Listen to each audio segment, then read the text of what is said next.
Pode ser assim? Sim. Tá, joia. Então, não sei se a Isolete e a Malu querem colocar mais alguma questão. Podemos já passar para o professor Fernando? Então, Fernando, tudo. Adri? Está tudo certo, então. Podemos começar, professor. Muito bem. Bom, primeiro, dar bom dia, né, para todo mundo, agradecer, pedir desculpa pelo atraso. A gente ontem aqui em São Paulo tivemos uma noite animada, né, por conta da ação judicial que movida contra o governo de São Paulo, por conta do abandono dos livros didáticos do PNLD. A justiça já deu a liminar e vai obrigar o governo de São Paulo a aderir ao PNLD. Né? Acho que foi uma vitória importante, né? Inclusive para proteger o programa nacional, né? Porque o governo de São Paulo pretendia substituir os livros do PNLD, que a gente critica muito normalmente, né? Por outras razões, por slides, aulas em slides. Né? Então a gente houve aqui um movimento grande envolvendo o Ministério Público, a Defensoria, nós mesmos que publicamos uma nota técnica, o movimento social, e enfim a decisão foi derrubada, né? Então o ex-secretário do Paraná, agora secretário de São Paulo, está entendendo a diferença, né? Do tamanho da rede, do cargo que ocupa, enfim, o governo então foi impedido de privar os estudantes de acesso a livro didático, né? Então era isso que eu estava, passamos aí ontem à noite, amanhã, trabalhando para isso aí, né? Então, claro, isso faz parte de um tipo de trabalho, né, de ação que eu faço como pesquisador, né, como cientista, né? Eu sou professor da UFABC, né, há 9 anos, desde 2014. A partir de a partir de novembro desse ano, eu assumo uma cadeira de Fundamentos Econômicos de Educação na Faculdade de Educação da USP, vou mudar de rede, né, para a rede estadual, e tenho participado, juntamente com muitos colegas e muitas colegas, desta rede, a Rede Escola Pública e Universidade, a REPU, que desde aí de 2016, ela trabalha no sentido de produzir pesquisa, né? Pesquisa para qualificar o debate público educacional, né? Porque é isso, vocês fazem parte de um grupo de pesquisa, vocês entendem qual que é o tempo da produção das nossas pesquisas, que é um tempo próprio, né? Que é um tempo, inclusive, necessário para a gente decantar as ideias, para a gente ter um processo adequado de revisão por pares, um rigor, enfim, uma escrita adequada e tudo isso. Só que esse não é o tempo da política pública, o tempo da política educacional, e também não é o tempo da destruição da educação pública pelas reformas neoliberais, que tem outro tempo, né?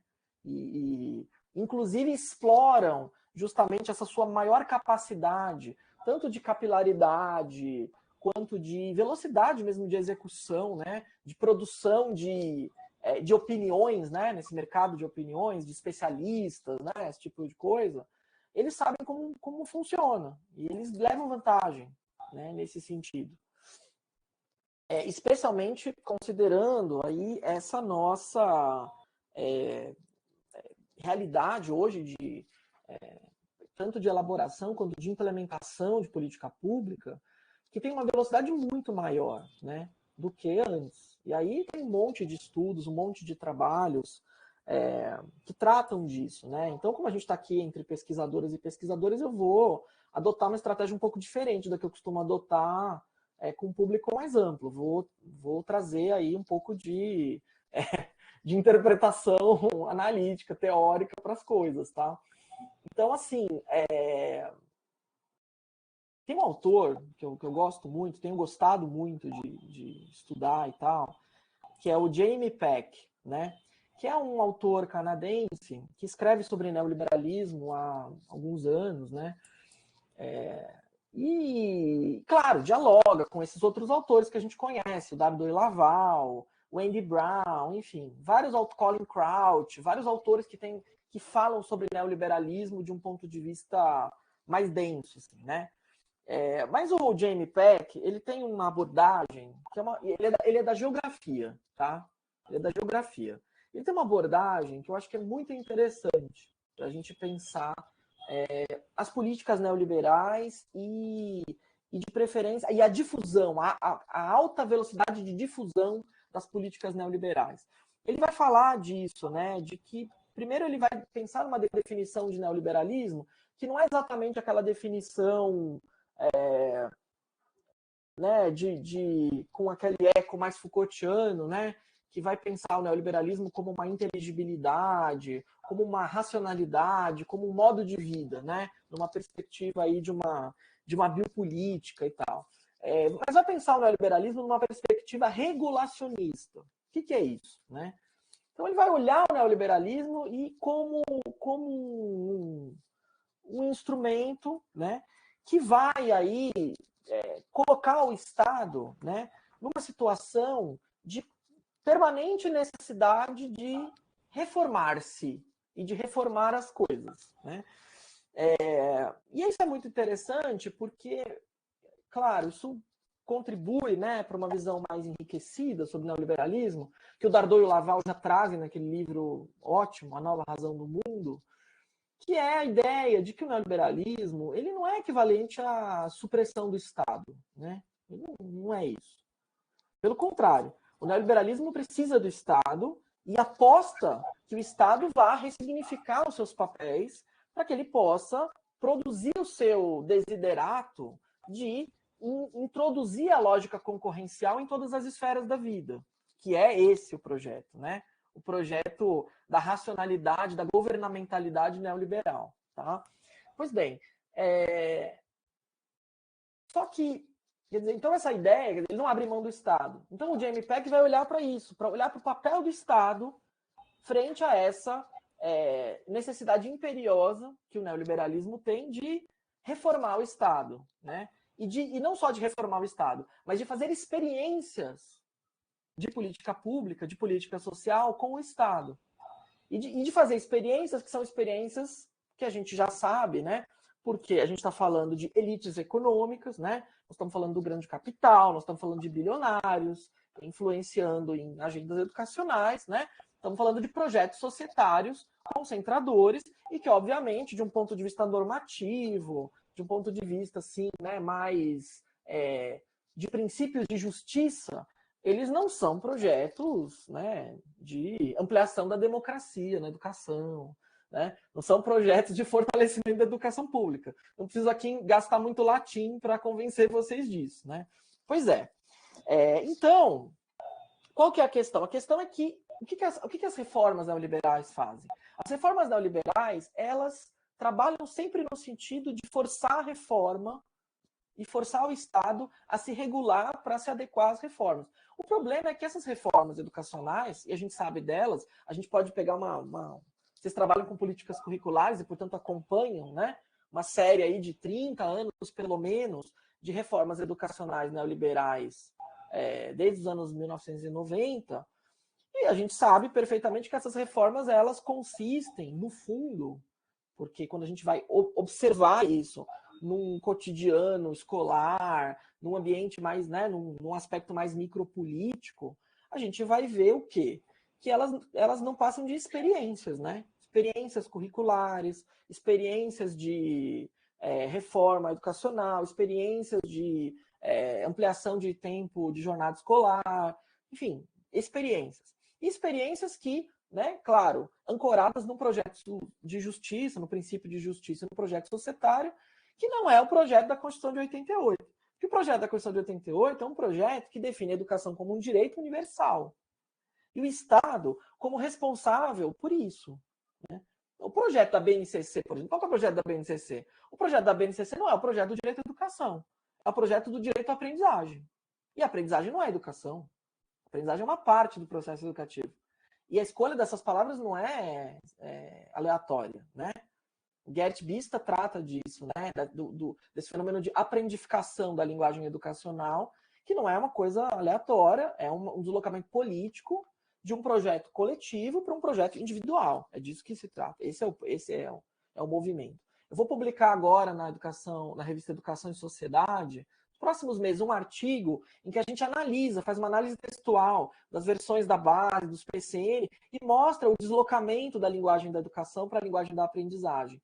Inclusive problematizando com autores que na literatura criam uma certa dicotomia entre a pedagogia das competências e o direito à aprendizagem, como se fossem coisas diferentes, distintas, e o direito de aprendizagem fosse uma coisa mais nobre, mais bem intencionada. O que a gente vai observar é que, na verdade, o direito à aprendizagem, por essa característica de deslocar politicamente o discurso, né, para uma coisa extremamente individual, na verdade, aprofunda o projeto da pedagogia das competências num nível que os PCN não foram capazes de fazer, né?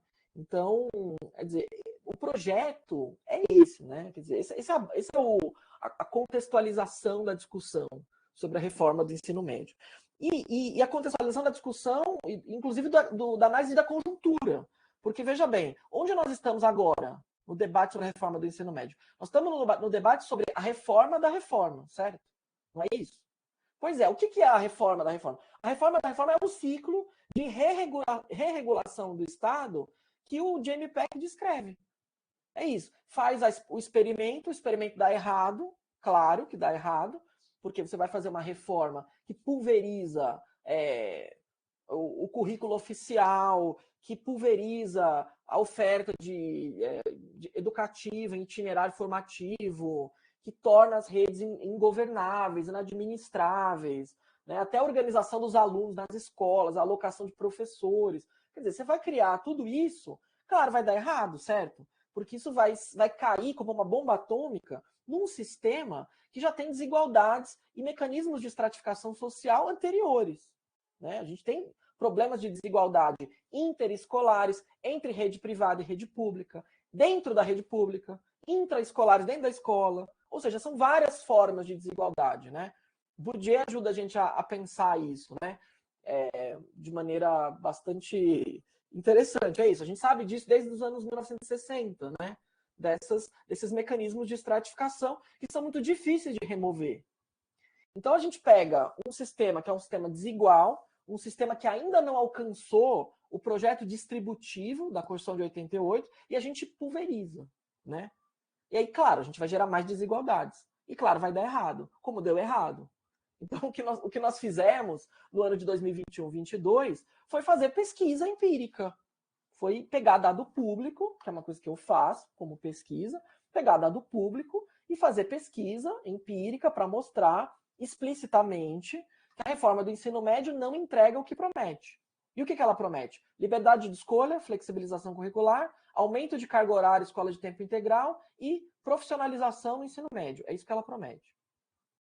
Objetivamente. E ela não entrega nada disso, objetivamente. Então, a mudança no debate público tem a ver com isso, né? Tem a ver com o fato de que a gente tem pesquisa empírica, tem a ver com o fato de que a reforma foi implementada nos estados, em todas as redes do país, e ela começa a produzir efeitos concretos, que as pessoas sentem, os estudantes, as famílias dos estudantes que sabem que a filha ou o filho não tem mais aula na escola, que está no terceiro ano do ensino médio e não tem uma aula de química, uma aula de história, uma aula de sociologia. Isso é uma coisa muito concreta, gente, né? A gente pode fazer 1000 discussões usando vários aportes de teoria do currículo, tá? Mas existe uma coisa muito concreta, que é o estudante para a escola e não ter aula, e não ter professor. Porque o itinerário formativo tornou impossível a alocação docente nas aulas. Isso é muito concreto, né? É fácil de fazer essa discussão com a sociedade, porque as pessoas sabem que tem que ter aula na escola, entendeu? Se a aula é boa ou ruim, se é tradicional ou não é, se usa método X ou Y, é outra questão. Mas a reforma não entrega o básico. Ela não garante as condições de escolaridade mínima, regulares, né? E, portanto, a reforma do ensino médio ela viola a lei, ela viola a LDB, porque a LDB obriga o Estado a oferecer isso, né? Inclusive, a sociedade pode entrar na justiça quando existe escolaridade irregular, quando não tem vaga, não tem acesso. Então, é bem objetiva a discussão, né? A gente pode fazer 1000 discussões sobre os itinerários formativos serem bizarros, ter aula de brigadeiro, aula disso, daquilo. Inclusive, fomos nós que demos para a imprensa a aula de brigadeiro, né? A aula de brigadeiro saiu daqui, dos nossas planilhas, né?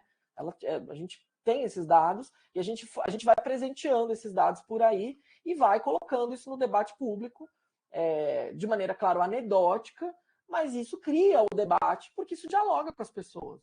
Quer dizer, as pessoas são sensíveis, e mesmo quem não estudou, é sensível para perceber como assim eu vou substituir uma aula de ciências por uma aula de brigadeiro? Brigadeiro é ótimo, né? Mas o brigadeiro não tem que ser feito na aula de ciências, né? Na escola privada, se existir aula de brigadeiro, ela vai ser feita no contraturno, na cozinha experimental, que a escola privada instalou, não é mesmo? Então, claro, a gente tem uma questão aí que é muito evidente de uma reforma educacional que é totalmente focalizada na reforma do currículo, né? E que deposita na reforma do currículo todas as fichas para resolver todos os problemas da educação, que não move uma palha no sentido de criar infraestrutura nas escolas, de valorizar salário, carreira e condições de trabalho docente, e de garantir permanência estudantil na educação básica, e portanto, obviamente, ela não vai entregar nada. Então, o que a reforma do ensino médio entrega? Então, nós temos dados, publicamos já alguns desses dados, tem outros que devem sair em breve. A reforma do ensino médio entrega objetivamente. Eu tenho os dados, inclusive, de Santa Catarina. Eu não tratei ainda os dados de Santa Catarina por falta de tempo. Mas eu tenho os dados. Eu já tratei os dados do Rio Grande do Sul e do Paraná. Mas ainda não tratei os dados de Santa Catarina, porque chegaram depois. Mas, assim, em termos gerais, a gente vai observar algumas coisas muito semelhantes, tá? Nos diferentes estados. O primeiro é, escola pobre, escola de município pequeno, tem menos escolha, né? Então é isso. A reforma diferencia quem está em município pequeno, em município com uma escola só. Eu não sei exatamente qual é a proporção de municípios com uma só escola em Santa Catarina. Até posso checar esse dado aqui que eu tenho acesso. Mas essa porcentagem, ela varia assim muito no país, né? No Rio Grande do Sul, 72% dos municípios só tem uma escola pública de ensino médio. 72%. É muito grande, né? Minas Gerais, que é um estado enorme, que tem mais de 800 municípios, tem aí mais de 50%. São Paulo também. Tem mais de 50% dos municípios só com uma escola. Então, os maiores estados, os estados que têm maior número de municípios, geralmente, também são os estados com maior número de municípios pequenos, tá? E que tem poucas escolas. Então, é isso. A gente vai imaginar, então, que nesses estados, uma parte significativa dos estudantes vai ter acesso precário mesmo, né? Vai ter pouca coisa, pouco itinerário, enfim. Supondo que isso daí reflita a vontade dos alunos. Nós também estudamos isso. A gente verificou as enquetes em que os alunos fizeram as opções pelos itinerários e comparamos com a oferta. E, obviamente, o que a gente vê é isso. Aqui não faz sentido, é que todas as enquetes são formais, né? Participacionismo barato, como muita coisa que a gente tem visto aí ao longo dos anos, né? Em termos dessa celebração, assim, né? Da participação social e tal, né? Então, observamos isso. Observamos que não tem professores, que faltam professores cronicamente na rede estadual de São Paulo, o que é problemático, né? Eu vou pegar o dado aqui para dizer para vocês aqui, ó. Santa Catarina, 56% dos municípios só tem uma escola, tá? Então, é isso, essa é a situação, né? A situação dos estados do Brasil. Então, e a gente mostrou que não tem professores, que faltam professores nas escolas, e mostramos igualmente que o que eles chamam de expansão de carga horária, porque a reforma do ensino médio promete uma expansão de carga horária, né? Especialmente para corrigir uma distorção histórica existente entre a carga horária do período diurno e do período noturno no ensino médio. Historicamente, os estudantes do período noturno têm uma carga horária menor, por uma razão óbvia, porque eles chegam na escola às 7 da noite e saem às 11. E não fazem isso por esporte, fazem isso por necessidade, né? Então, claro que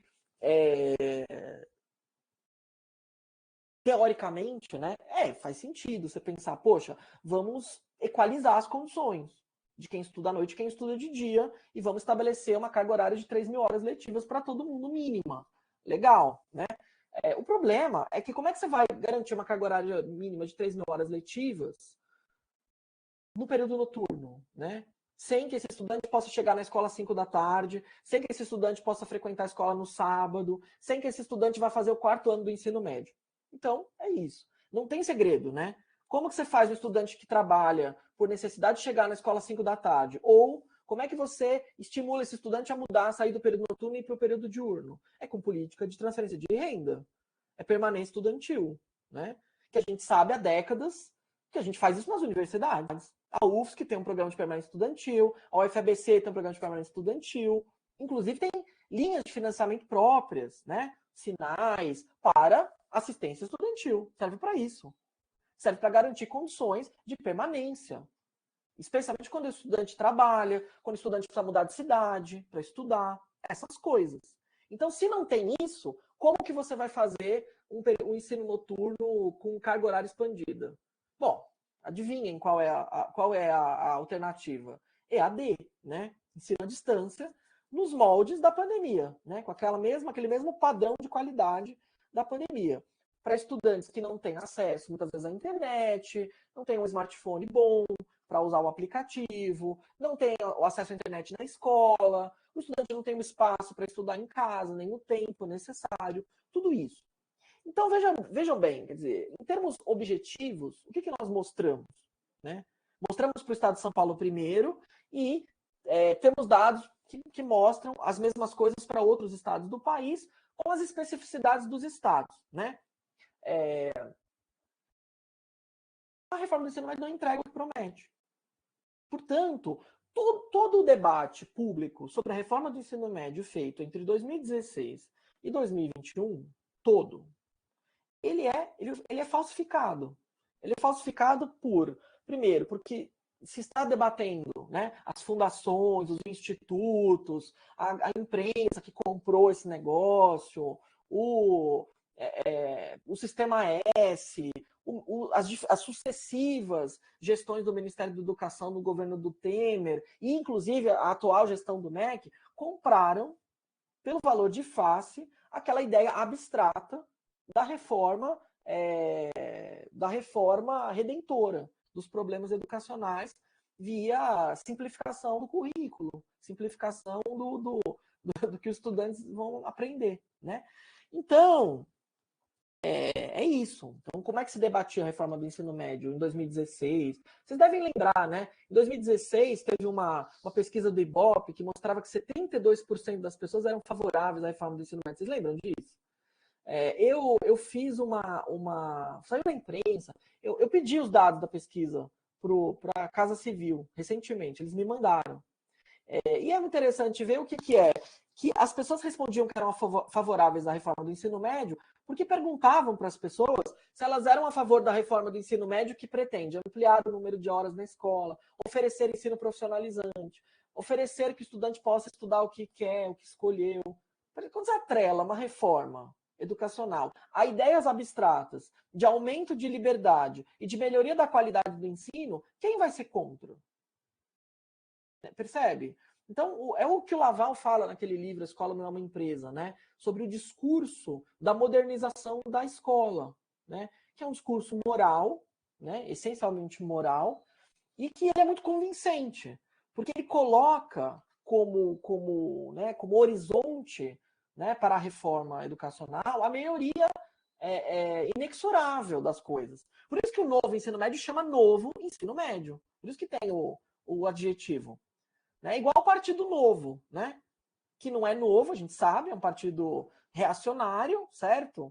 Da pior cepa possível, mas se chama Partido Novo. Então tem uma ideia de criar aí uma aura de inovação, de modernidade. E o que é mais interessante, inclusive facilita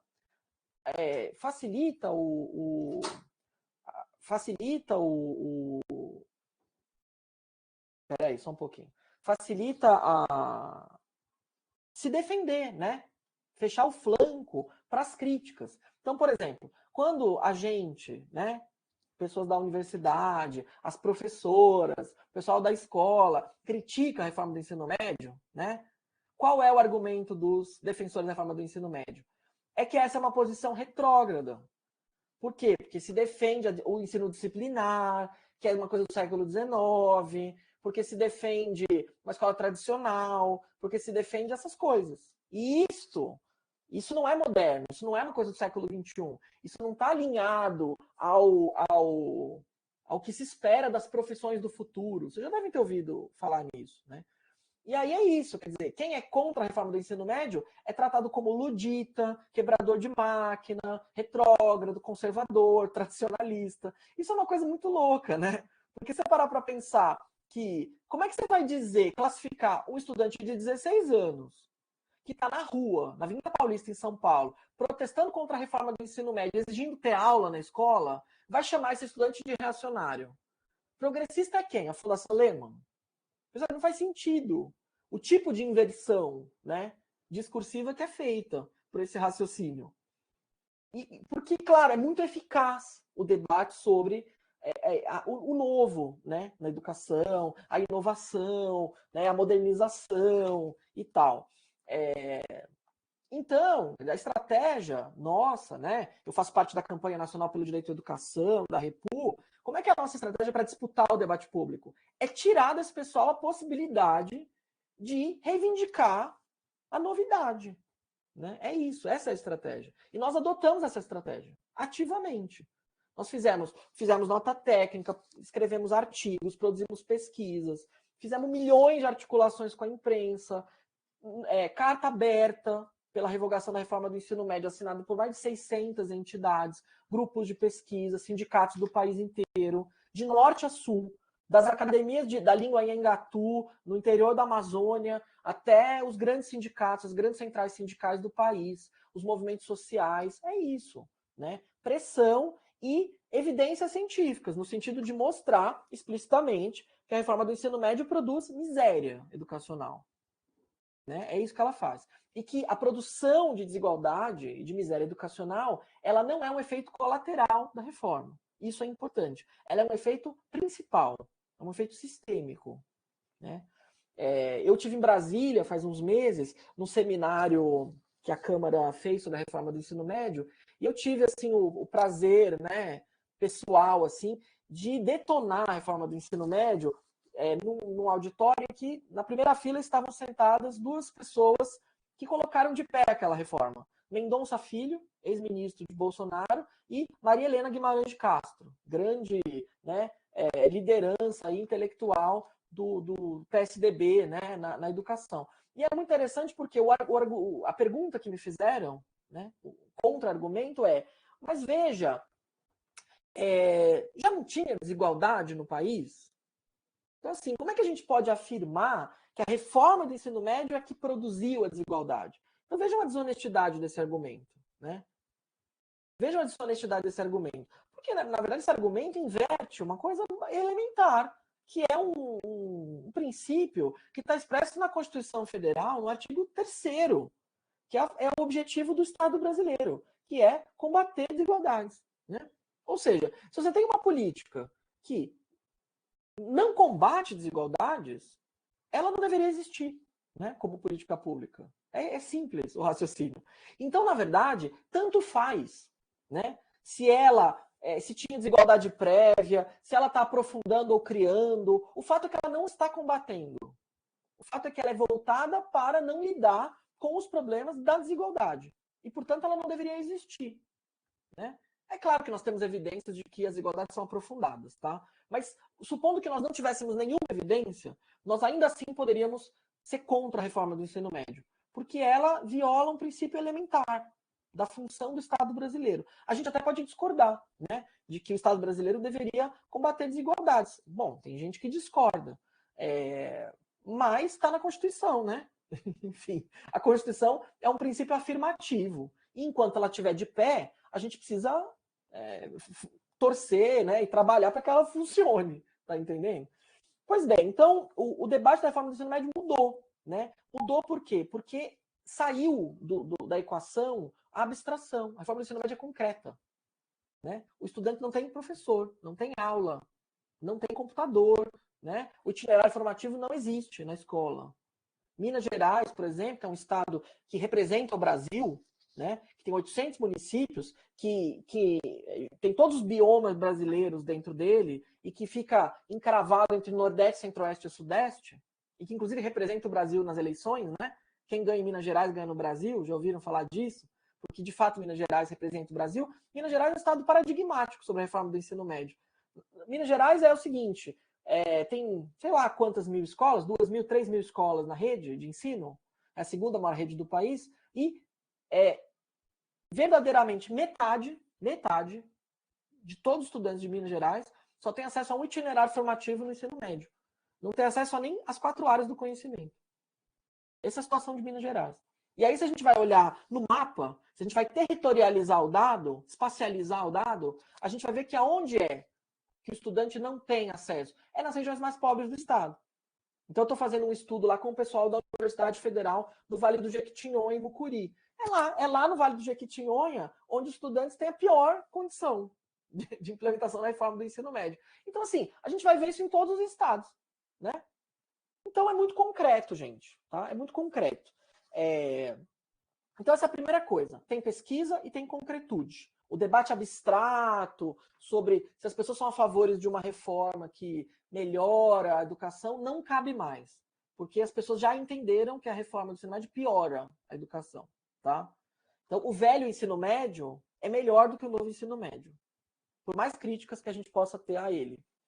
A segunda coisa é que, de fato, é isso. As pessoas entendem e a vida concreta, né, torna insustentável a argumentação de que a reforma do ensino médio vai produzir liberdades e melhoria na educação. Não vai. Não vai e não produz, né? E a terceira coisa é o fato de que mudou o governo, né, gente? Nós estamos num momento no país em que há uma expectativa concreta de que a gente vai ter um freio e né, que a gente vai voltar atrás nos retrocessos de Temer e de Bolsonaro, né? Então é isso, são 3 elementos que mudaram o debate. Então as fundações empresariais de fato perderam, e vou dizer que nós contribuímos para isso, modestamente, perderam a capacidade de defender a reforma do ensino médio. Isso é maravilhoso, né, gente? Porque eles usam, né, essa prerrogativa de que eles são especialistas em educação, né? E que as universidades, nós aqui, somos viajões, né? Pessoas fora da realidade, utopistas, né? E coisa que o valha, né? E é interessante a gente perceber que eles perderam, né? A possibilidade de defender a reforma, e aí tiveram que entrar no modo reforma da reforma, né? Seguindo o esquema proposto pelo Jamie Peck. É isso, né? Porque a experiência deu errado. Muito bem, então entramos posteriormente no tema da reforma, né? Ao qual vou dedicar aí a última parte da minha fala, que é o que eu estou fazendo agora, do ponto de vista de pesquisa empírica, de escrita de artigos e tal, né? Assim, quando ficou insustentável, né, defender a reforma do ensino médio, politicamente e tal, né, as fundações empresariais tomaram outro caminho, né? Primeiro é preciso dizer que a gente tem um ministro da Educação que tem ali uma série de diretores e diretoras que são totalmente alinhados às fundações empresariais, né? Não sei o quanto vocês sabem disso, né? Mas o alinhamento é muito grande, tá? Enorme. Então tem um monte de ex-assessores de fundação empresarial que são assessores do ministro da Educação hoje, né? Um monte, vários. E de várias fundações diferentes. Então a agenda do ministro está sempre aberta para o Itaú Educação e Trabalho, para a Fundação Lehman, para o Instituto Reúna, mas não está aberta para os movimentos sociais, não está aberta para a Campanha Nacional pelo Direito à Educação, que jamais foi recebida pelo ministro. Todos os ministros da Educação, desde Cristóvão Buarque, receberam a Campanha Nacional pelo Direito à Educação, menos o atual ministro. Vocês terem ideia do nível de relação e da tensão, né, da relação. Tá? Então, é de fato extremamente difícil a relação. Então, nós começamos em 2023 com o ministro da Educação postando nas suas redes sociais um material feito pelo governo Bolsonaro, defendendo a reforma do ensino médio, um podcast. E foi ótimo, porque ele foi achincalhado nas redes. Isso foi dia 3 de janeiro. Assim, 3 dias depois de assumir o cargo, ele foi espinafrado por professores, sindicalistas, todo mundo. e apagou a postagem. Eu tenho prints, claro que os prints nunca morrem, mas apagou as postagens. Mas, assim, é muito interessante observar isso, né? Que o Camilo Santana, ele não tinha ideia do que era o debate sobre a reforma do ensino médio e de quão conflagradas as coisas estavam. De tão absorto, de tão absorvido que ele estava pela agenda das fundações empresariais. Né? Em outubro, né, em novembro de 2022, depois das eleições, quando já tinha governador eleito, ministros anunciados, Camilo Santana, Isolda Sela, 10 ou 12 governadores de estado e vários outros ministros estavam em Oxford, a convite da Fundação Lehman, discutindo educação, né? Eles não fazem isso na Faculdade de Educação de Oxford, é interessante também. Eles fazem isso na Blavatnik School of Government, que é a Escola de Políticas Públicas. Né? Porque na Faculdade de Educação de Oxford eles também não poderiam entrar, porque as pessoas têm criticidade, né, nas faculdades de educação. Então eles obviamente não vão lá, eles vão para a Escola de Políticas Públicas. Então é isso. O Jorge Paulo Lemann, que é muito difícil atravessar o Atlântico, ele vive na Suíça, ele leva 12 governadores, o futuro ministro, a futura secretária executiva para a Inglaterra. E lá fazem um convescote, uma reunião ali, só com brasileiros e meia dúzia de professores da Escola de Políticas Públicas de Oxford para discutir coisas, para tomar café, para fazer, né? Fazer networking, né? E é isso, quer dizer, é assim que o Jamie Peck e o Nick Theodore, né, vão mostrar que acontece o processo da alta difusão das políticas públicas hoje no mundo, né, inclusive das políticas educacionais, né, o que eles chamam de fast policy, né, a fast policy depende disso, dos encontros, dessas redes público-privadas formadas esses espaços de encontro entre pessoas físicas, né? Não é mais entre a organização, a fundação, a ONG, o governo. É também, mas é também entre as pessoas físicas, entre os convites, as amizades, essas pequenas coisas, né? Então, o ministro da Educação entrou no governo achando que ia ser maravilha, né? Vamos implementar a reforma do ensino médio agora com a nossa cara, com o nosso jeito, né? Só que é isso, eles foram impedidos de fazer. Então a consulta pública do MEC existe porque existiu pressão da sociedade. Muita pressão, né? Porque é isso. Porque os estudantes estão até hoje lá com a hashtag RevogaNEM no cartaz. E continuarão assim, né? Muito bem. O que aconteceu? As fundações, então, entraram numa situação complicada, né? Porque, primeiro, perderam a capacidade de defender a reforma, os princípios dela, afinal ela produz tragédia e miséria. Então entraram no ciclo da reforma. E aí é fantástico, né? Que a gente está escrevendo agora um artigo para Novos Estudos SEBRAP, descrevendo um pouco esse processo da captura da articulação federativa, né, pelos empresários. Então, a primeira reação, né, dos empresários, né, dos representantes das fundações, é reconhecer o problema de maneira suave, né? É dizer assim, de fato há problemas de implementação na reforma, né? Porque assim, isso não diz nada, né, gente? Dizer que há problemas de implementação na reforma é o mesmo que dizer nada. Porque é óbvio que há problemas de implementação, evidente, né? O problema dessa formulação é que quem implementa a reforma do ensino médio são eles. Né? Então, esse é o que é o ponto. Né? O ponto é que são os empresários, as fundações empresariais que estão desde o começo implementando a reforma do ensino médio junto com os secretários de educação, dentro daquele clubinho de secretários de educação chamado CONSED, né, que vocês devem conhecer, foi durante vários anos presidido pelo secretário de Santa Catarina, o saudoso Eduardo Deschamps. Né? Vocês sabem disso. Foi implantado daquela forma. Então, eles começaram a adotar uma segunda estratégia, mais patética ainda, que foi culpar o governo Bolsonaro. E dizer que a reforma do ensino médio deu errado porque o governo Bolsonaro não fez o trabalho de articulação federativo necessário para que as coisas funcionassem. O que é outro absurdo, né? Primeiro porque, gente, olha, eu não quero aqui defender o governo Bolsonaro de nada, né? Eu acuso o Bolsonaro até quando eu bato meu dedo no pé da mesa, né? Mas o governo Bolsonaro não tem responsabilidade na reforma do ensino médio. Não tem, simplesmente não tem, né? Inclusive, assim, o que o governo Bolsonaro fez pela reforma do ensino médio? Eu digo a vocês o quê? Uma coisa, um comercial de TV ridículo que mostra os estudantes saindo de uma sala de cinema com umas estrelinhas pulando na tela. É isso, né? No mais, a reforma do ensino médio é do Temer, do governo do Temer, e dos empresários, junto com Mendonça, Maria Helena, aquele pessoal lá, né? E a implementação foi feita no Concede, junto com as fundações empresariais. Então, assim, a gente pode, por exemplo, elencar, eu acho que eu até tenho um esquema dela aqui, deixa eu ver se eu tenho. Aqui, eu tenho. Será que eu consigo projetar uma imagem?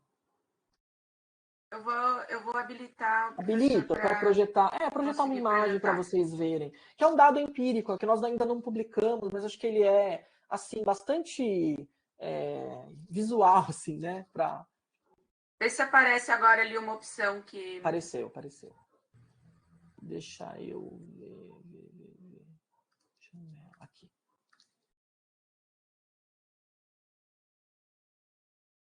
Vocês estão vendo isso aqui? Tá pequenininho ou tá grande? Dá para ver, mas as letras estão pequenininhas. Ah, não, mas não se preocupem com as letras. Porque a imagem não está com uma resolução muito boa. Mas isso daí, isso é uma rede de atores públicos e privados que participam da implementação da reforma do ensino médio. É um dado empírico obtido a partir da análise exaustiva de 27 planos estaduais de implementação da reforma do ensino médio, né? Então, todos os pontinhos rosas aí são as secretarias estaduais de educação, todos os estados, 27. E esses pontos em azul são o Concede e os institutos e as fundações vinculados a eles, né?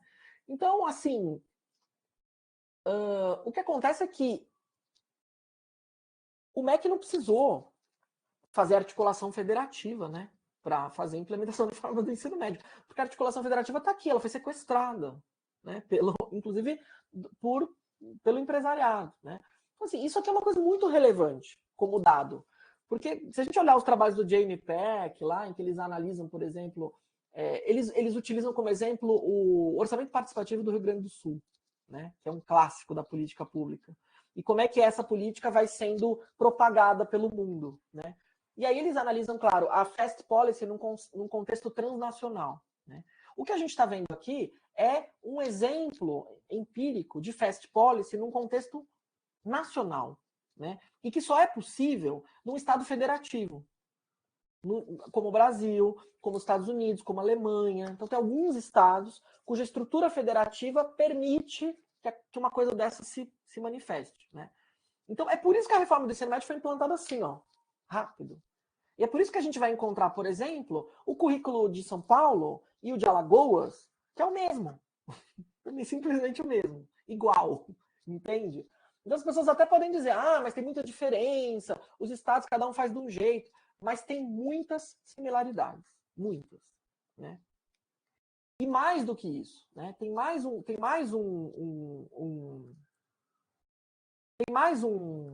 elemento aí, né?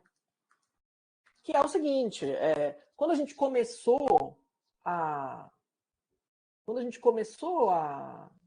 defender a revogação da reforma do ensino médio, a gente começou a ser acusado de querer desperdiçar o recurso público, né? Porque onde já se viu, o que já se investiu, o que já se gastou, o que já se fez nas redes.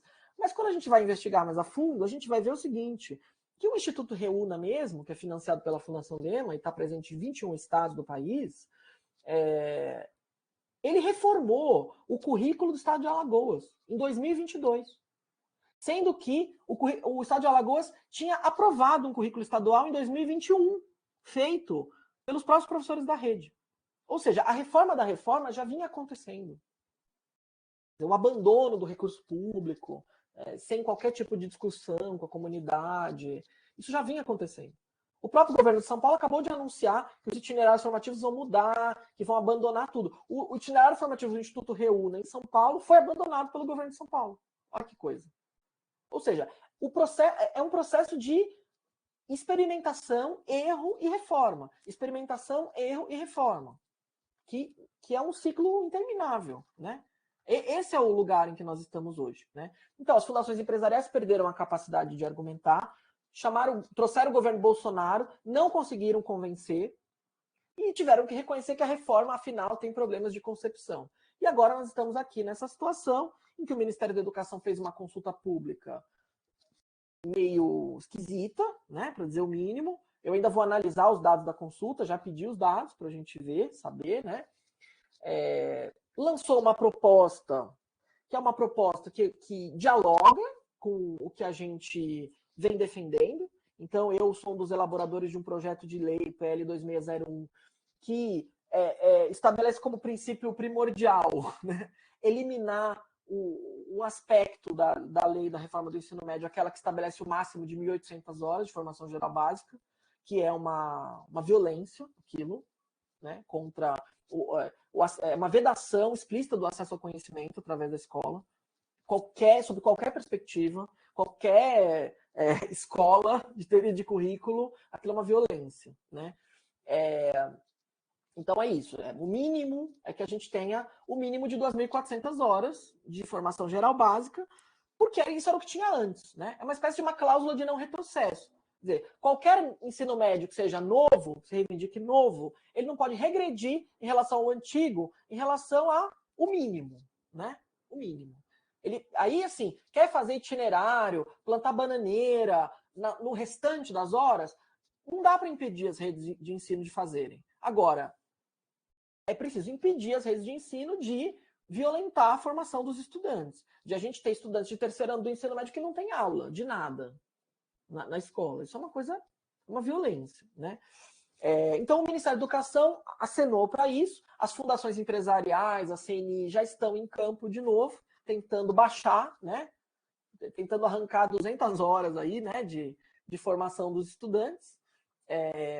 E a coisa vai se transformar num projeto de lei que vai para o legislativo e que vai exigir da gente, de vocês, de mim, uma luta aí no sentido de qualificar o debate público para que nós possamos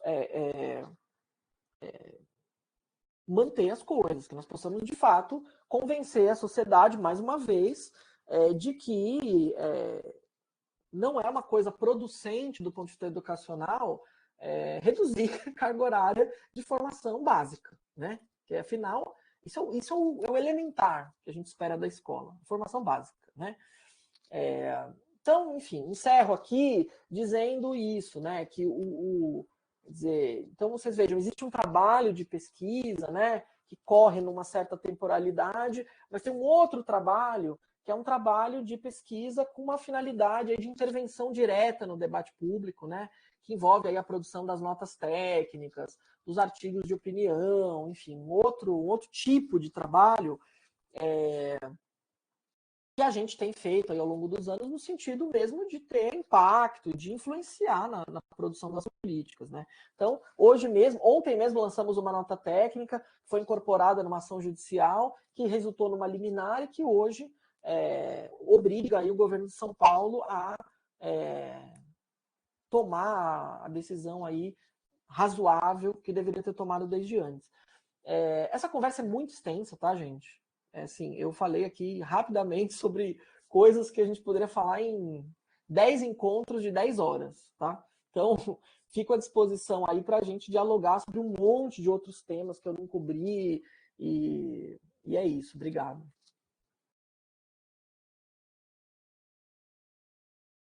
Obrigada, professor. Acho que agora a gente, Malu, está com o microfone fechado, Malu. Está aberto, mas o som da Malu não está saindo. Mas a gente abre para os questionamentos agora, né, professores? Então, se alguém tiver os questionamentos, se alguém quiser fazer perguntas, a gente está abrindo esse momento para o debate. Posso começar, então? Primeiramente, eu gostaria de agradecer muitíssimo a fala, assim, faltam até palavras, né? Mas a fala, assim, tão preciosa do professor Fernando, né? Nos trazendo este panorama aí sobre todas essas questões, né? Com dados de pesquisa tão relevantes. E para a gente começar a nossa conversa, Fernando, eu queria que tu falasse um pouco, né? em que momento, como que está a tua avaliação em relação às disputas, né, dessa reforma da reforma, né? E então, como que está a atuação das fundações e dos institutos nesse momento, em relação, por exemplo, nós temos aí capitaneado, liderado pela campanha do Direito à Educação, o PL, esqueci o número, 26... 2601. 2601, né? Que coloca por terra aí pontos estruturantes da reforma do ensino médio, né? Numa perspectiva de garantia do direito à educação. Coloca todos por terra, né? Isso. É isso. É um projeto revogatório que não parece, mas é. Exato, né? não diz isso, né, diretamente, mas é isso. É isso. E a gente tem esses remendos aí em disputa. Então, eu queria que tu falasse um pouco sobre como as fundações, nesse momento, se articulam, né? E como que tu avalia essa atuação, esse lobby, né? Em que aspectos, né, tu enxergas, né? Vocês vêm avaliando que está, assim, do ponto de vista das fundações e dos institutos, algo que eles não querem abrir mão, né? Como que tu avalia essa disputa desses, de novo, né, distintos projetos? E se tu pudesse falar um pouco sobre isso. Beleza. Querem fazer um bloco ou eu vou falando? Eu posso ir falando, acho que é melhor, debatendo, né? Nós temos algumas pessoas que têm uma pergunta da Mike aqui também, não sei se você quer... Tá bom, posso tratar dela também. A Mike colocou uma pergunta aqui. Estamos no mês de agosto e uma nova reforma pós-revogação. Exige amplo debate e aprovação no Conselho Nacional de Educação e no Congresso Nacional. Como conseguir realizar tudo isso até dezembro, de modo que as escolas comecem com um novo modelo em fevereiro de 2024? O que você sugere para repensarmos tudo isso? Isso, Mike? Isso. E o professor Porque como a gente está, a situação na ponta é caótica, né? As nossas escolas estão numa situação caótica. Caótica. Aí os estados estão esperando alguma decisão do Ministério para fazer qualquer coisa. Até se começou em Santa Catarina a fazer uma discussão, mas a discussão não caminhou porque, né, depende dessa questão. Revoga, não revoga, essa coisa vai ou não vai, enfim. Então, muitos estados estão esperando isso e o tempo está passando e a corda está apertando, digamos assim, né?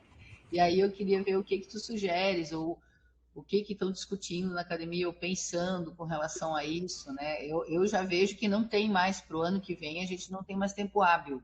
Não mesmo, não mesmo. Porque senão a gente vai cair no mesmo erro, né? De fazer alguma coisa às pressas e mal feita. Não mesmo. Então, deixar rolar assim e paralelamente ir trabalhando, o que tu sugere?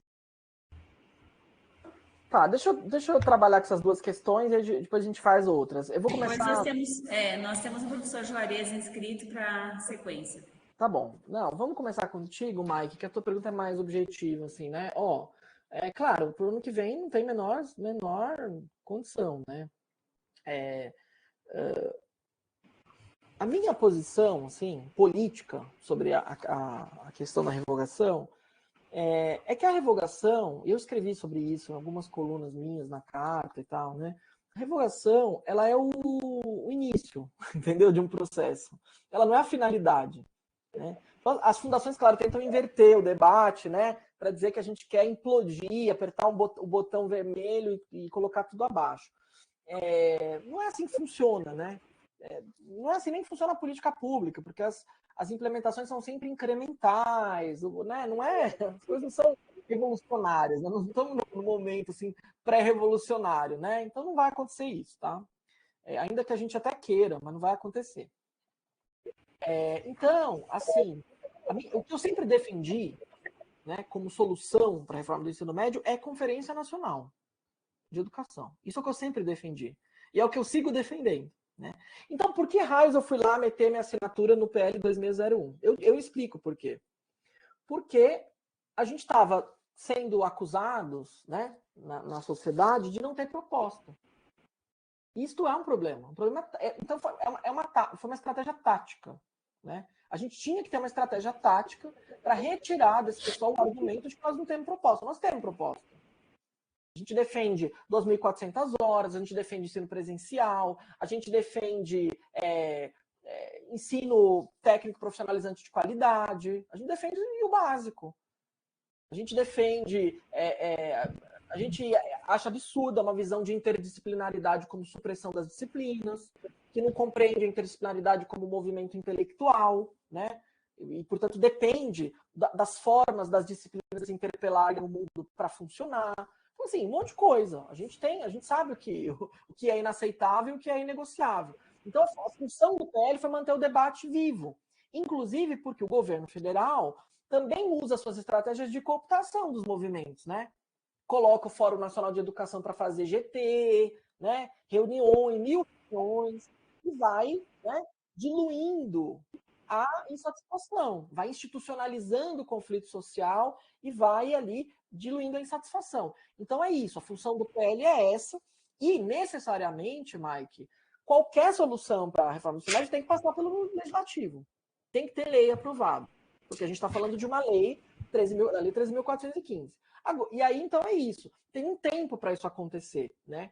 E nós também vamos convocar uma Conferência Nacional de Educação este ano, porque nós temos o debate do PNE, que está correndo em paralelo. Aliás, mais urgente ainda, em termos de tempo, porque o PNE vence no ano que vem, na metade do ano que vem. Então é isso, assim, eu não tenho expectativa de que isso seja para agora, etc., e nem a expectativa de que a gente vai apertar um botão e restaurar tudo e tal.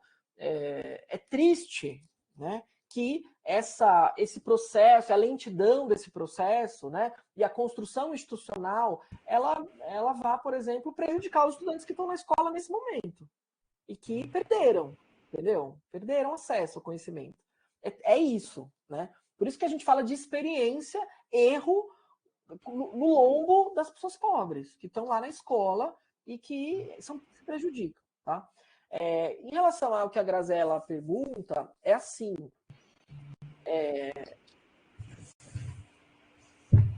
eu sei que está gravando aqui assim, mas se vocês disserem que eu disse isso em público, eu nego, tá? O MEC, assim, minha leitura, tá? Minha leitura pessoal, tá? Não falo em nome de ninguém, é que o Ministério da Educação fez um acordo de portas fechadas com as fundações de colocar as 2.400 horas ali para fazer um aceno para nós, certo? Para ceder lá na frente, na hora que a coisa tramitar no Legislativo. Essa é a minha leitura, tá? Vamos ver o que o futuro nos reserva. As fundações empresariais já estão em campo, já tem nota técnica do Todos pela Educação, posicionamento da CNI, enfim, né? E eles estão, a questão das 2.400, eles estavam propondo, antes do MEC divulgar a proposta, 2.100. Eles fizeram uma média aritmética, tá? Entre 2.400 e 1.800. É isso que eles fizeram. É patético, mas é isso, né? Porque eles são adeptos do centrismo reacionário, né? Se você não está no centro, você é sectário, você tem que ser extirpado da face da terra. E aí o centrismo deles é ser patologicamente governistas, né? Não importa quem seja o governo, pode ser fascista, pode ser de esquerda, eles estão no governo, né? Então, é isso. Eles fizeram isso, o Ministério da Educação sinalizou com as 2.400 e agora eles têm uma outra proposta que é 2.200. Porque o que o MEC fez? O MEC falou em 2.400, mas disse que no caso dos cursos técnicos, os estudantes que fazem itinerário técnico teriam 2.200 horas para que o itinerário técnico coubesse dentro da carga horária, né? Então as fundações partiram disso para dizer, bom, fica muito difícil administrar 2.400 horas para um, 2.200 horas para outros, então vamos reduzir para 2.200 para todos, né? Claro. Então, bom, a gente pode usar o mesmo argumento para dizer, vamos então elevar para 2.400 para todos. E quem quiser fazer itinerário técnico que tenha uma carga horária global maior, correto? Então, assim, é possível argumentar de outra forma. Então, eles estão em campo. O que é inegociável para eles? Já vou dizer, ensino técnico. A questão para eles, especialmente para o Itaú, é a educação técnica, né? Só que, veja, a educação técnica que eles preconizam não é o que a gente conhece como educação técnica de alta qualidade, né? Então, assim, não é educação técnica no modelo dos institutos federais ou das escolas técnicas estaduais para os estados que existem, tudo bem? É ensino técnico na escola, na própria escola, com as mesmas condições que a escola tem. É isso, né? Então, ensino aula de marketing a rodo, patrocinada aí com contratação de professor privado, de não sei o quê. É isso, tá? Então, essa é a pegada. Eles não vão abrir mão disso a luta vai ser árdua aí. Eu até acho que a gente pode levar a questão das 2.400 horas do ensino presencial, mas a gente vai ter bastante dificuldade com as questões relacionadas ao ensino técnico. Eles também não vão abrir mão do conceito de itinerário formativo, mesmo que seja uma porcaria. Mas eu acho que ok, entendeu? Se a gente garante carga horária mínima, gente, você pode fazer o que você quiser, entendeu? Pode chamar de itinerário, do que quiser. O que tem que ter é carga horária mínima, entendeu? Tem que ter uma oferta mínima. Então é por aí, tá? As coisas inegociáveis, eu diria que são essas. Obrigada, professor. Nós temos agora o professor Juarez inscrito, né? Para falar, passa a palavra ao professor Juarez e a Isabel também se inscreveu para falar. Não sei, bom, primeiro dizer para o Fernando a grandiosidade dessa manhã e a qualidade da intervenção dele é questionável, né? Contribui sobremaneira aqui com os nossos debates, né? E eu me coloco muito assim de acordo com a perspectiva que você traz da análise e fico pensando com toda a capacidade de articulação que nós temos nesse país, das entidades científicas, que não são poucas, né? Das redes de pesquisadores, dos observatórios, inclusive dos observatórios de ensino médio, das próprias instituições que são oficialmente reconhecidas como articuladoras da política educacional, como é o caso do Fórum, e etc. A própria manifestação contundente dos estudantes do Revoga Enem, e tudo isso é capaz, né?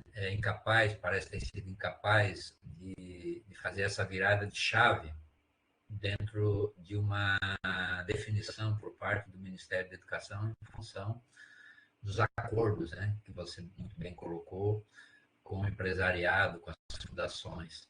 Eu participo de entre outras redes, da Rede Ubani, que é uma rede que também está aí repleta de pesquisadores e que é capitaneada pela professora Jaqueline Moll. E entre as estratégias, o conjunto de estratégias possíveis, né, e que acaba desembocando aí como alternativa no PL, houve uma ideia, inclusive, de passar a ponte, né, por cima do MEC, tentar uma conversa direta com o presidente Lula, no sentido de vamos conversar sobre educação, vamos conversar sobre ensino médio, né, e tentar chegar nele esse embate que está colocado, lamentavelmente, né, entre a sociedade brasileira, do ponto de vista daqueles que estão envolvidos com a educação, e o próprio Ministério da Educação, né?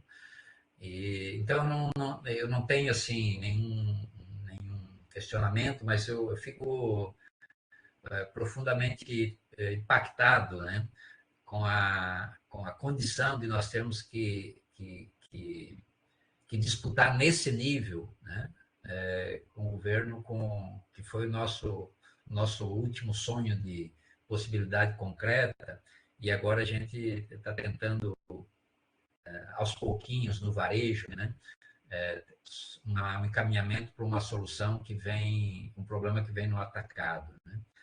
Então, eu não sei, eu queria até te ouvir um pouco sobre o que você pensa em relação ao próprio governo Lula, né? Como é que a gente lida com essa questão da decisão por essa posição do MEC, centrada especialmente não só no Camilo, mas em toda a sua assessoria, né? Porque nós vamos continuar disputando isso pelos 4 anos, como é que vai ser isso, né?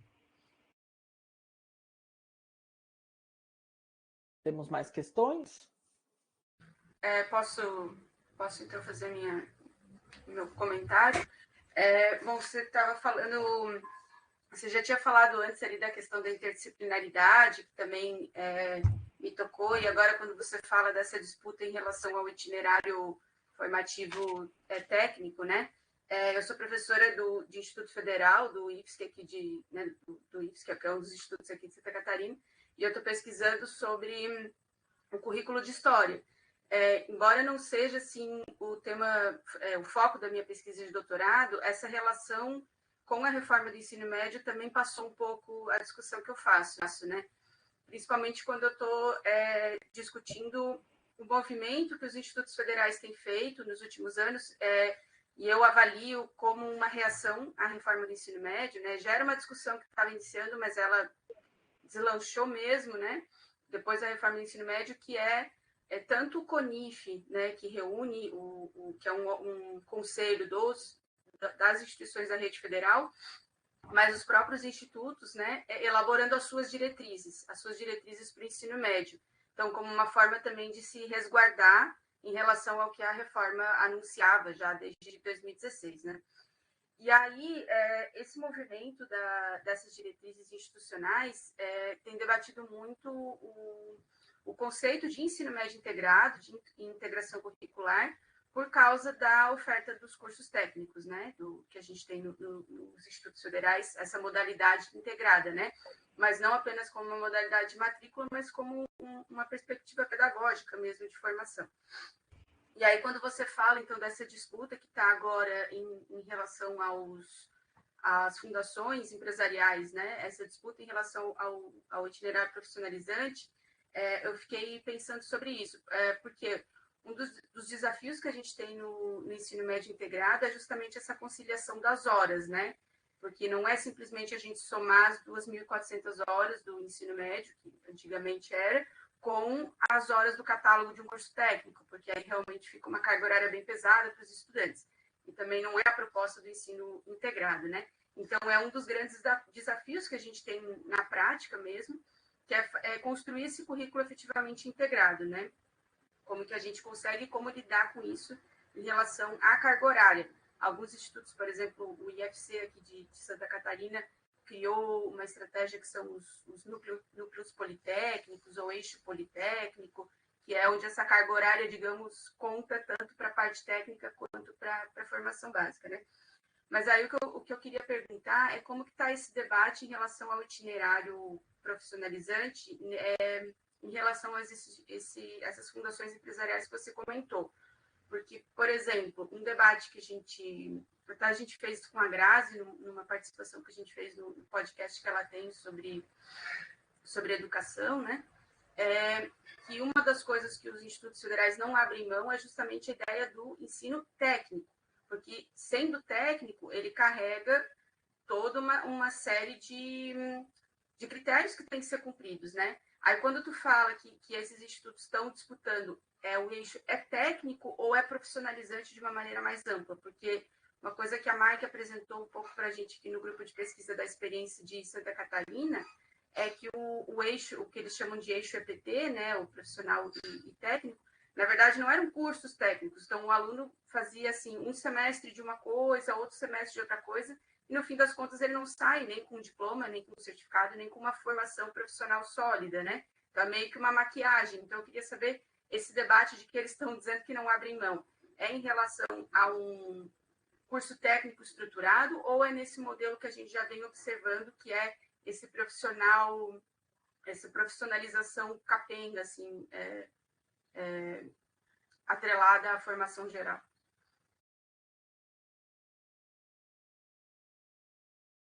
Quer falar, Romeu?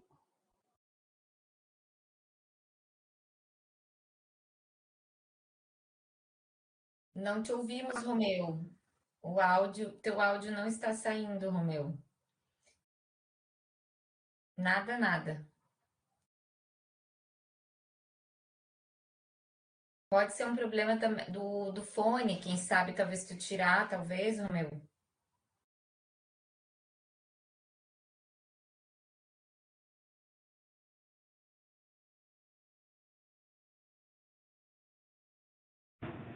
De repente, agora deu. Não. Deu? Não, seria rapidinho um comentário. Primeiro, muito boa a tua intervenção aqui, porque nos traz também uma coisa de dois movimentos, né? Aquele movimento de uma pesquisa um pouco mais adensada que fundamenta as ações mais imediatas, né? Sai alguma coisa, tem que fazer uma nota técnica, não pode esperar 6 meses, é coisa rápida, né? Mas, só pensando um pouco, lá no início do governo, quando colocava, eu acho que o surgimento dos dois nomes, né? Do Camilo Santana e da Isolda, naquela época eu dizia assim, olha, até participamos num grupo, outro lá do Observatório, numa discussão que se dá, quando se dá via WhatsApp, não é uma coisa, às vezes, muito boa de acontecer. Uma questão de ser de gênero, ser uma mulher ou não, ministra ou ministro. A questão é que os dois representavam, para mim, continuam representando a mesma linha, né? E acho que vai ser, eu dizia até brincando, dizia o seguinte, o Camilo Santana e a Isolda vão ser o Joaquim Levy do Lula 3. Não no sentido de derrubar o governo, mas no sentido de trazer problemas, inclusive, com o setor que apoiou fortemente a eleição do Lula, né? Aliás, Romeu, a Isolda é mais fanática pelas fundações que o Camilo. Sim, ainda né? mais. Claro. Muito mais. Ela é de carteirinha, raiz. Ela é raiz, né? Mas, nesse sentido, acho que essa disputa que está se dando é no sentido de definir aquilo que depois vão para os estados, como uma orientação mais geral para os estados, e aí vai se dar a grande apropriação dos recursos destinados para a educação. Porque quando eles viram que nesse Lula 3 o forte seria a educação básica, os olhos cresceram e se voltaram para ali, né? Para a apropriação desses recursos. Naquilo que, às vezes, no outro debate eu coloquei para o pessoal dizendo assim, para a educação aquilo que, para mim, está se transformando numa commodity muito particular, né? De forma de apropriação dos recursos via aquilo que se dá nos estados. Mas nesse sentido, um pouco na linha também daquilo que o Juarez colocava no final da fala dele. Essa disputa ela vai se dar muito fortemente, independentemente, né, de como que se desenhe esse final de revoga, modifica, né, como é que isso vai se dar. Eu acho que essa luta vai ser árdua pelos próximos 3 anos do governo, porque é uma luta pelos recursos que estão destinados para esse segmento. Era isso, obrigado, um abraço. Bom, então, Juarez, eu concordo, assim, acho que eu acho que a disputa ela vai se dar no varejo e também não, né? Depende de como a gente lê, né, a disputa política, né? Por exemplo, a gente olhar, por exemplo, a história do movimento social no Brasil, né, de luta pelo acesso à escola, né? Então tem pesquisas aí, né, clássicas, Marília Espósito, Celso Paisígel, enfim, gente que mostra isso, né? O que é, né, o movimento social da luta pela escola pública no Brasil? É um movimento de mães na periferia de São Paulo, fazendo o cartaz escrito na cartolina, na porta em plena ditadura militar, um movimento de 50 pessoas, né? Muitos. Então, na verdade, assim, é isso. Estava se disputando no varejo, né? Uma sala de aula, uma escola no bairro X, né? Mas a construção do acesso à educação pública no Brasil, universal, como direito, foi feita assim, né? A partir das bordas, a partir da luta no varejo. Então, eu acho que tem um aspecto, sim, que é um aspecto de varejo, e que, inclusive, é um aspecto cansativo, né? Porque é cansativo, você tem que reagir, né, a tudo o que acontece, é extremamente cansativo, mas olhando assim numa perspectiva um pouco mais ampla, né, um pouco mais alongada no tempo, isso muda a forma como também os governos fazem as coisas, né? Então, eu acho que as duas coisas acontecem. Agora, esse governo, assim, né, a gente votou no Lula e tal, mas, assim, entendendo as contradições que estavam envolvidas no processo, né? A gente tem um vice-presidente que era o governador de São Paulo que cacetava professor, entendeu? A gente tem hoje a salvaguarda da democracia nacional, Alexandre de Moraes, era o secretário de segurança do Alckmin, que perseguia professores durante as ocupações de escolas em 2015 e 2016. Né? Então, as contradições estão todas aí, né? Todas. Mas tem uma coisa, que é um argumento que eu também tenho colocado, e que eu acho que é um argumento que é convincente, talvez não seja convincente para o Camilo, para a Isolda, né? Mas ele é convincente para o Lula. Eu acho que o Lula, assim, a minha leitura sobre o Lula, eu tenho falado isso, inclusive, para colegas do PT, né, da diretoria do PT e tal. Eu não sou filiado ao PT, mas eu tenho muitos amigos, né? Sou presidente do meu sindicato e o tesoureiro do meu sindicato é da diretoria nacional do PT, né? Da oposição ao Lula no PT. E existe um certo consenso de que o Lula, hoje, é a pessoa que está mais à esquerda no governo dele, né? O Lula, pessoalmente. E isso é muito interessante, né? Porque, claro, ele tá, gente, terceiro mandato, né? Quer dizer, depois de prisão, né, uma fênix, né? Então, a fênix, né, ela já não tem esse compromisso de ficar dourando a pílula e tal. Então, ele é sensível a determinados tipos de argumentos. Então, por exemplo, a questão da reforma do ensino médio mesmo. Foi o Lula que pediu, que ordenou o ministro da Educação receber a CNTE no MEC, por exemplo. Só para você ter ideia, assim, o pedido veio do Planalto. Ministro Camilo, receba a CNTE. Então, eu acho que isso, quer dizer, ele tem uma sensibilidade maior, e tem uma sensibilidade maior ao argumento, porque ele sabe, né, que é uma pessoa politicamente competente, inteligente, que quem votou nele, o grosso de quem votou nele, não é fundação empresarial, não é classe média, gente. É o povo que quer ter acesso a direitos. Né? Ele sabe disso. Esse é um argumento muito...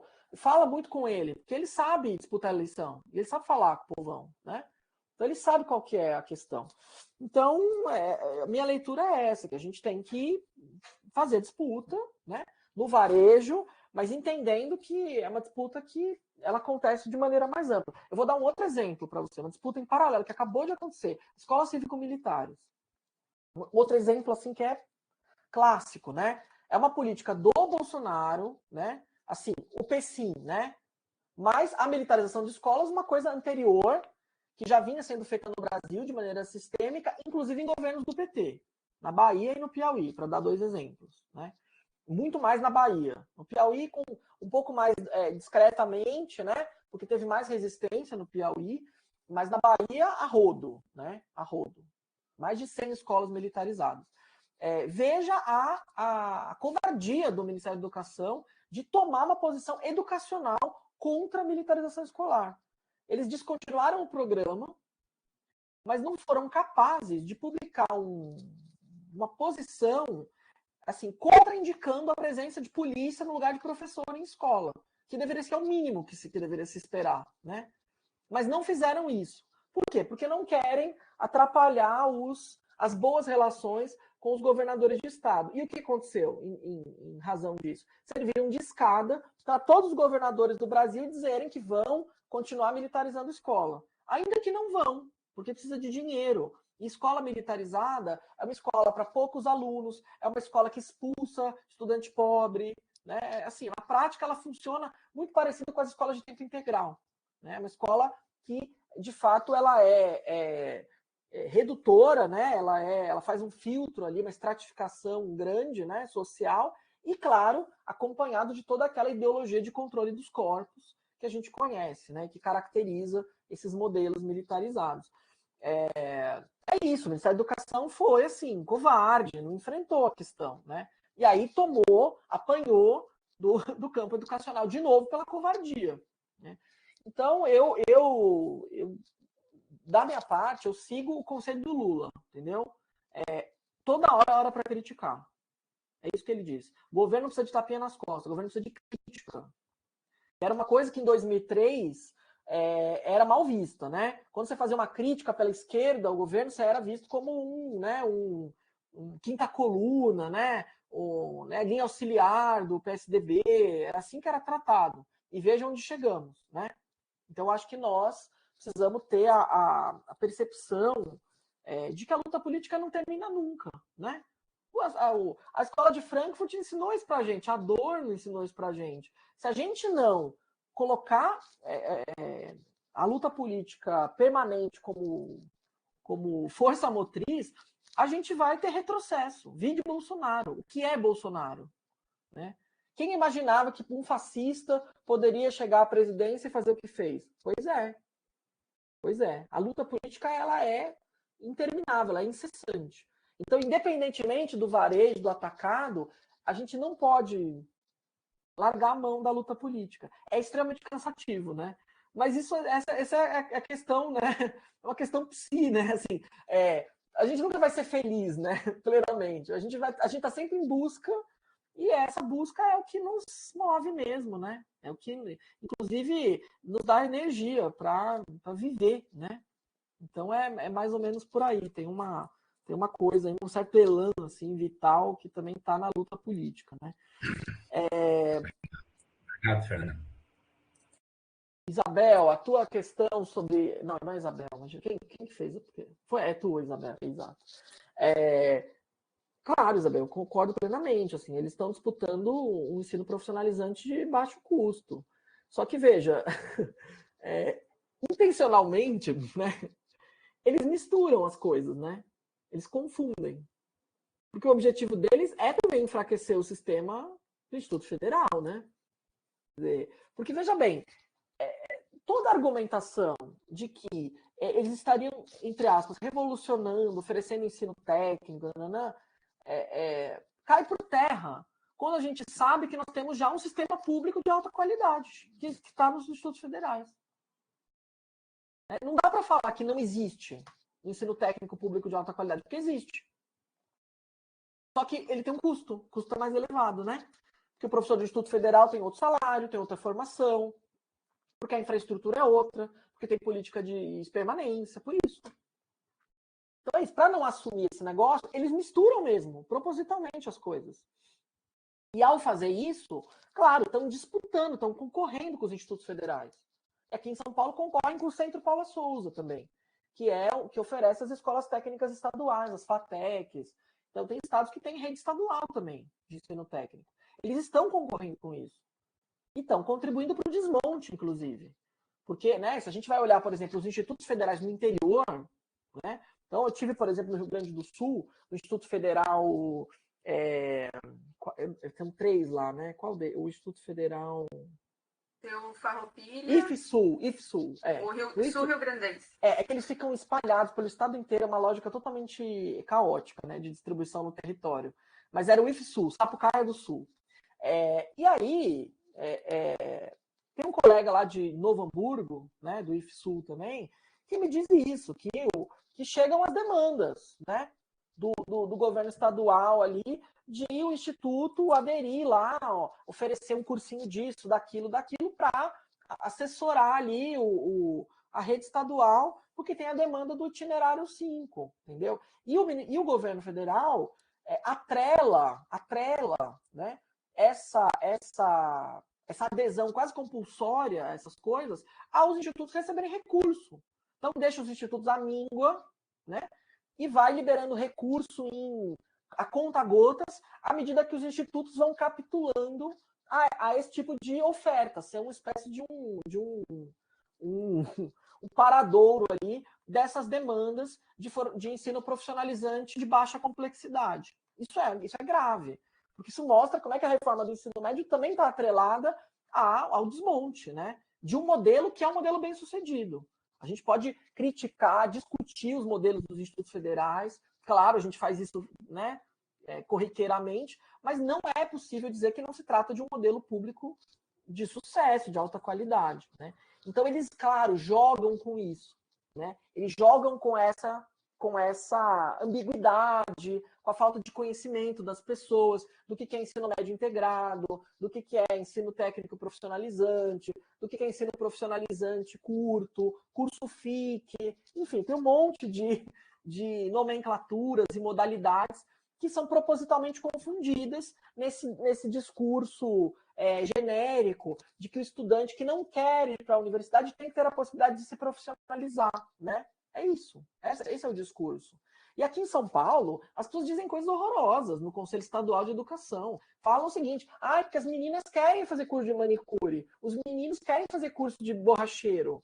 Nesse nível. Ainda tem os cortes de gênero, entendeu? Os cortes sociais. É um negócio terrível, gente. Sabe Guiomar Namo de Mello? Já ouviram falar nessa pessoa? Essa pessoa diz isso.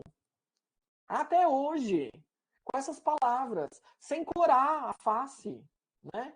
Sem corar a face. E aí, vou comentar mais uma coisa sobre isso, que é o seguinte. A gente precisa lembrar que esse projeto da suposta universalização do ensino profissional, né? Ele é um projeto da ditadura militar. Está lá na Lei 5692 de 71. Né? Só que naquele momento, o projeto era mesmo de ensino técnico. Aquele projeto industrialista, da ditadura e tal. Só que ele nunca se realizou, evidentemente, por falta de investimento.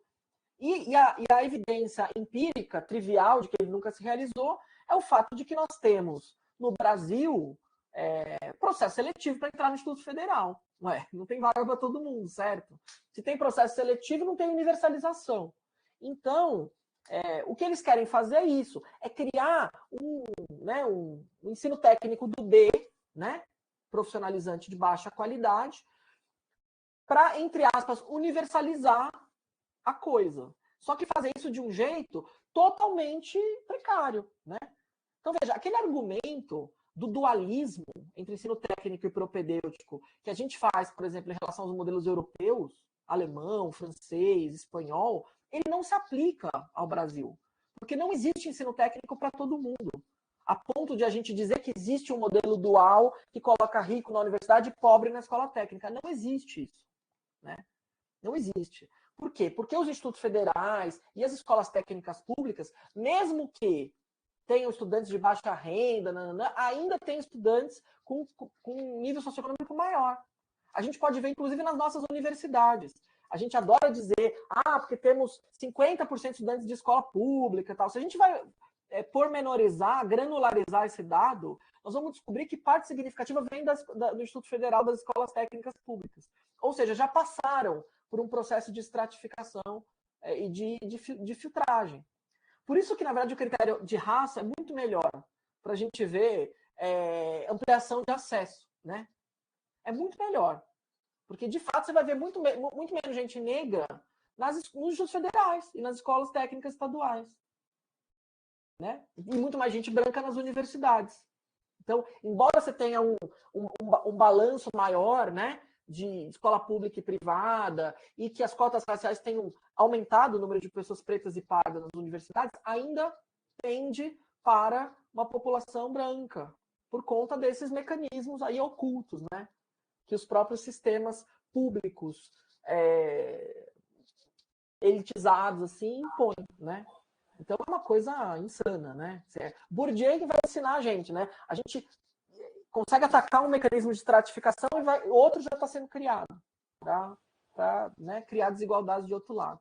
Quer falar, Isolete? Não, eu só queria dizer assim que a gente está encantado com a sua fala, professor, está maravilhosa a discussão amanhã, muito produtiva, muito bacana, mas assim, até devido ao adiantado da hora... Eu já ia agradecer muito, que eu tenho que sair também. Não, mas foi a gente que agradece, o Grupo Itinera, né, agradece a sua participação, sua presença aqui, o tempo que você dedicou para estar conosco, a disponibilidade de estar conosco. E eu passo a palavra ao professor Juarez, né, para encerrar essa manhã, então, conosco. Professor Fernando, novamente, muito obrigada pelo aceite e por dialogar conosco. Legal, Isolete. Obrigado à equipe, né, que coordenou e promoveu essa oportunidade e o convite ao Fernando. Uma feliz escolha, né? Fernando teve uma contribuição enorme aqui para o nosso debate. E agradecemos muitíssimo, Fernando, e queremos continuar as conexões aí, sejam individuais, pelos pesquisadores do grupo, ou mesmo pelo grupo, e te dizer de profundo sentimento, muito obrigado mesmo pela contribuição.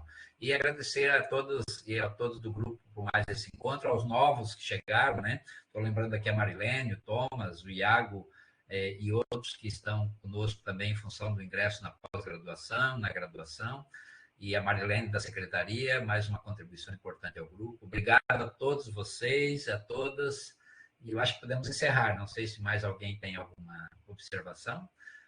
Não? Legal. Obrigado, Fernando. Gente. Falou. Obrigada, professora. Até mais, pessoal.